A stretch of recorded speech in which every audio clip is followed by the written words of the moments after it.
আন্দোলন বাংলাদেশ বা চরমোনাই পীরের আন্দোলন কি যথাযথ?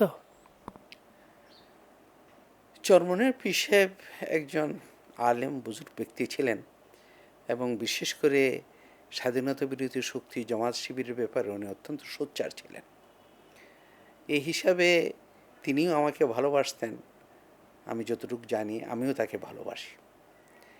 ওনার অবর্তমানে এখন ওনার ছেলেরা নেতৃত্বে এই আন্দোলনটা চলছে।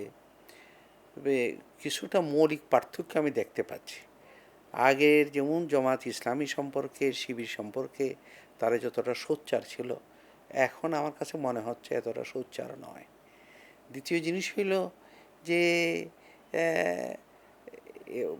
মরহুম চরমনের পীর সাহেবের মৌলিক লক্ষ্য ছিল, উনি বলতেন যে ইসলামী শাসনতন্ত্র আন্দোলন ছিল এটা।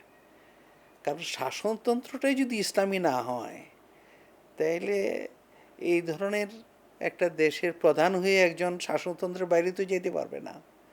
তো একজন যত বড় নেতাই হন, যত বড় পিসাবই হন, যত বড় আলেমই হন, ওনার তো শাসনতন্ত্রের অধীনে থেকেই দেশ পরিচালনা করতে হবে।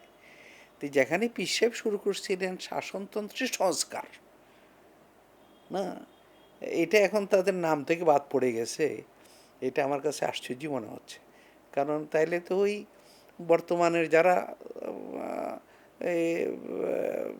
জগা খিচুড়ি করতেছে, কারণ কখনোই শাসনতন্ত্রের মৌলিকভাবে ইসলামীকরণ ছাড়া শুধু খালি পার্লামেন্টের মেম্বার হয়ে বা এই হয়ে তো ইসলামের উপরে চলা মুশকিল। তাই আমি বলবো যে তাদের মরহুম পিতা যেভাবে শুরু করেছিলেন সেই জায়গায় তাদের ফিরে যাওয়া দরকার।